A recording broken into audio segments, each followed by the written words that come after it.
اعوذ باللہ من الشیطان اللعین الرجیم بسم اللہ الرحمن الرحیم الحمد للہ والصلاة علی اہلہا اما بعد فقال الصادق علیہ السلام شیعتنا خلقوا من فاضل طینتنا یفرحون لفرحنا ویحزنون لحزننا۔ سب سے پہلے تو میں آج کا جو PIA کا طیارہ حادثے کا شکار ہوا ہے اس پر پوری ملت پاکستان کو اور مرحومین کے لواحقین کی خدمت میں تعزیت و تسلیت عرض کرتا ہوں، دعا گو ہوں کہ خالق کائنات اور مرحومین کے درجات بلند فرمائے اور مرحومین کے لواحقین کو خالق کائنات صبر جمیل اجر جزیل عطا فرمائے۔ امام جعفر صادق علیہ السلام کا فرمان عالی شان ہے کہ شیعتنا خلقوا من فاضل طینتنا، فرمایا کہ ہمارے شیعہ ہماری بچی ہوئی مٹی سے پیدا کیے گئے ہیں، اور ہمارے شیعہ وہ ہیں جو ہماری خوشی میں خوش ہوتے ہیں اور ہمارے غم میں غمناک ہو جاتے ہیں۔ یہ مستند حدیث ہے۔ پچھلے کئی سالوں سے پاکستان میں ایک سلسلہ چل رہا ہے کہ عید الفطر ہو یا عید الاضحیٰ ہو، اس کے قریب آتے ہی بیرونی ایجنڈے پہ کام کرنے والے لوگ شور مچانا شروع کر دیتے ہیں کہ شیعوں کی کوئی عید نہیں ہے، یہ عید نہیں منانا چاہیے۔ عید الفطر کے حوالے سے یہ پیغام دینے کی کوشش کی جاتی ہے کہ یہ علی حیدر کرار کا دسمہ ہے، اور عید الاضحیٰ پہ یا عید قربان پہ یہ تاثر دینے کی کوشش کی جاتی ہے کہ یہ جناب حضرت مسلم بن عقیل کی شہادت کے ایک دن بعد عید ہے تو آل محمد سوگ میں ہے، لہٰذا ہمیں ایسی عیدیں منانے سے پرہیز کرنا چاہیے۔ پچھلے کئی سالوں سے وہ قوم کو ان مغالطوں میں ڈالنے کی کوشش کر رہے تھے، لیکن ہوا یہ کہ لو آپ اپنے دام میں صیاد آ گیا۔ پچھلے دنوں ایک شخص جو بالکل اور 100% 100% بیرونی ایجنڈے پہ کام کرتا ہے، تشیع کے بھی عقائد میں بگاڑ پیدا کرنے کی کوشش میں وہ مصروف و مشغول رہتا ہے۔ کبھی تو علی حیدر کرار کو جناب آدم کا خالق کہتا ہے، اور کبھی کچھ اور کبھی کوئی خرافات اس کی زبان سے جاری ہوتی ہیں۔ اس موصوف کی نہیں ہے کہ وہ ایک آیت قرآنی بھی صحیح نہیں پڑھ سکتا۔ وہ اس چیز کا زیادہ پرچار کرنے والوں میں شامل تھا کہ جی عید نہیں ہونی چاہیے، ہماری شیعوں کی کوئی عید نہیں ہے، لیکن ہوا یہ کہ اس نے خود 24 رمضان کو، جبکہ تیسرا دن تھا علی حیدر کرار، 24 رمضان 18 مئی 11:02 پہ جو اس کی فیس بک پہ تصاویر اپلوڈ ہوئی ہیں، ان پہ باقاعدہ تاریخ بھی موجود ہے اور وقت بھی موجود ہے۔ وہ شخص کیک کاٹ رہا ہے، خوشی منا رہا ہے، سالگرہ منا رہا ہے، اور لوگوں کو اور اپنے دوستوں کو وہ کیک کھلا رہا ہے۔ تو میں اس سے اور اس کے حواریین سے اور اس کے باقی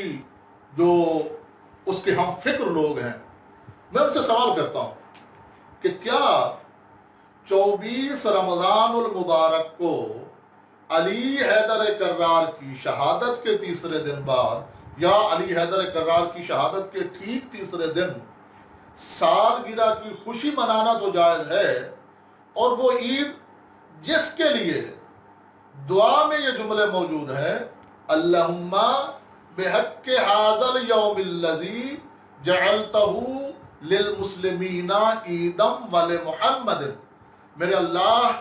تیرا دن یہ وہ دن ہے کہ جس دن کو جعلتہ للمسلمین عیدا ولمحمد، کہ جس دن کو تو نے عید قرار دیا ہے مسلمانوں کے لیے اور آل محمد کے لیے۔ گویا کہ یہ عید الفطر ہو یا عید قربان ہو، یہ وہ دن ہے جو خالق کائنات نے مسلمانوں کے لیے اور آل محمد کے لیے اس عید کو، اس دن کو عید قرار دیا ہے۔ تو وہ ایک کام جو سنت مصطفیٰ ہے، وہ ایک کام جو سنت آئمہ ہے۔ اب اگر کوئی شخص یہ کہے انبیاء نے اور آئمہ کے دور میں عید کہاں سے آ گئی تھی، تو بڑی شد و مت سے یہ تمام علماء، خطباء، ذاکرین، امام علی رضا علیہ السلام خود مامون کے دور حکومت میں جب حضرت ولی عہد تھے، تو مامون نے جب حضرت سے کہا تھا کہ آپ عید پڑھاؤ، تو آپ حضرت یعنی امام علی رضا علیہ السلام پورے اہتمام کے ساتھ اور پورے انتظام کے ساتھ عید پڑھانے کے لیے نکلے تھے۔ گویا کہ امام علی رضا علیہ السلام کو اندازہ، اور امام علی رضا علیہ السلام کو نعوذ باللہ من ذالک اس چیز کا علم نہیں ہے کہ یہ عید ہمارے لیے ہے یا نہیں ہے، یہ عید ہماری خوشی کا باعث ہے یا نہیں ہے، ہمیں عید منانی چاہیے یا نہیں منانی چاہیے، ہمیں عید پڑھنی چاہیے یا نہیں پڑھنی چاہیے۔ تو سیرت ائمہ سے ہٹ کر ایک بندہ پاکستان کے اندر تشیع کے عقائد میں اور تشیع کے نظریات میں بگاڑ پیدا کرنے کی کوشش کرتا ہے، اور پھر خود، اور دوسری بات یہ ہے ستم بالا ہے ستم، ایک جھوٹ کو چھپانے کے لیے اللہ جانے کتنے جھوٹ بولنے پڑتے ہیں۔ وہ شخص جس کا نام آصف علوی ہے، وہ کہہ رہا ہے کہ جی یہ پرانی تصاویر ہیں، 13 رجب 18 مئی 13 رجب بنتا ہے، تو یہ تو 13 رجب کی تصاویر ہیں جو اب دوستوں نے اپلوڈ کی ہے۔ تو میں کہتا ہوں چلو مان لیا تیری اس بات کو کہ یہ 13 رجب کی ہی تصاویر ہے، تو کیا ان تصاویر کو 24 رمضان کو ہی لوڈ کرنا ضروری تھا، اپلوڈ کرنا ضروری تھا؟ 13 رجب جو کہ عام مسلمانوں کے لیے بالعموم اور ملت جعفریہ کے لیے بالخصوص ایک عید کا دن ہے اور ایک خوشی کا دن ہے کہ ولادت باسعادت علی حیدر کرار کی، تو اسی دن اپنی خوشی کا اظہار کر۔ حضرت صادق عالم محمد ارشاد فرما رہے ہیں ہمارا شیعہ وہ ہے جو ہماری خوشی میں خوش ہوتا ہے اور ہمارے غم میں غمناک ہو جاتا ہے۔ اگر تیری ولادت تیرا پیدا ہونا 13 رجب کو ہے تو اس سے بڑھ کر اور خوشی کی بات کیا ہو سکتی ہے؟ اور دوسری تیری ہی بات کے جواب میں گزارش کرتا ہوں کہ تو کہتا ہے کہ عید الفطر اس لیے نہیں منانی چاہیے کہ یہ علی مولا کا 10واں ہے، تو بھائی تو نے 13 رجب کو، اگر تیری بات ہے کہ اگر تو نے 13 رجب کو یہ سالگرہ منائی ہے تو تو نے 13 رجب کو کس حیثیت سے سالگرہ منائی ہے، جبکہ 13 رجب جو ہے وہ 10واں ہے امام علی نقی علیہ السلام کا۔ امام علی نقی علیہ السلام کی جو شہادت ہے وہ 3 رجب کو ہے، اور 13 رجب 13 رجب کی تاریخ جو ہے وہ 10واں بنتی ہے امام علی نقی علیہ السلام کا۔ تو جب امام علی نقی علیہ السلام کا 10واں ہو تو پھر سالگرہ منانا جائز ہے، اور اگر علی حیدر کرار کی شہادت ہو تو پھر بھی سالگرہ منانا جائز ہے۔ مجھے تو اس بات کی سمجھ نہیں آتی۔ بہرحال یہ ایک چھوٹی سی گزارش ہے جو میں اس کے اور اس کے حواریین کو کرنا چاہتا ہوں کہ تشیع کے اندر جو تم بگاڑ پیدا کر رہے ہو، تشیع کے اندر جو تم انحرافات پیدا کر رہے ہو، اور یہ خرافات جو تم سٹیج سے بک رہے ہو، اس کو روکو، ورنہ ایسا نہ ہو کہ تمہارے مقابلے میں یہ نوجوان نسل جو ہے، اب نوجوان نسل بالکل سمجھ چکی ہے، جان چکی ہے کہ ان لوگوں کا تشیع سے کوئی تعلق نہیں ہے، یہ صرف اپنے مفاد کے لیے کام کرتے ہیں، اپنے ان کو پیسوں کا لالچ ہے، یہ مصائب آل محمد ہوں تو بھی تجارت کرتے ہیں، فضائل آل محمد ہوں تو بھی تجارت کرتے ہیں۔ اور پھر مجھے سمجھ نہیں آتی کہ عید الفطر نہیں منانی کہ علی حیدر کرار کا 10واں ہے۔ 18 ذی الحج کو اگر عید غدیر پڑھنی ہو اور وہاں سے روپے آن لائن کروانے ہو تو پھر جناب حضرت مسلم بن عقیل کا 10واں لوگوں کو بھول جاتا ہے۔ 18 غدیر کیوں مناتے ہو؟ اس لیے کہ وہاں سے پیسے ملتے ہیں، اس لیے کہ وہاں اس تاریخ پہ بڑے بڑے جشن کا پروگرام ہوتا ہے اور تمہیں بڑے بھاری بھاری لفافے ملتے ہیں 18 ذی الحج میں۔ بھئی 18 ذی الحج بھی تو جناب حضرت مسلم بن عقیل کا 10واں بنتا ہے، وہ منانا جائز ہے اور عید الفطر منانا حرام ہے۔ خدارا عقل سے کام لو، ہوش کے ناخن لو، ورنہ ہوش کے ناخن لو، عقل سے کام لو، کہیں ایسا نہ ہو کہ تمہاری وجہ سے یہ ملت بدنام تو پہلے ہو چکی ہے، مزید بدنام ہو جائے اور علماء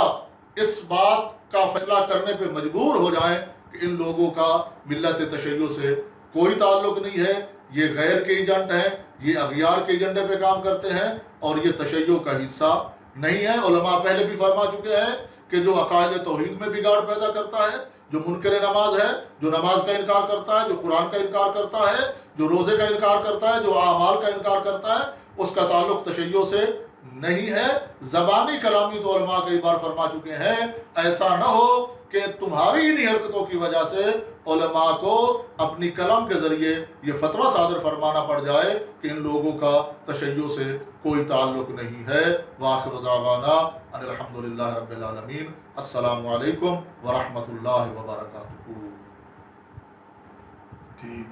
رب العالمین۔ السلام علیکم ورحمۃ اللہ وبرکاتہ۔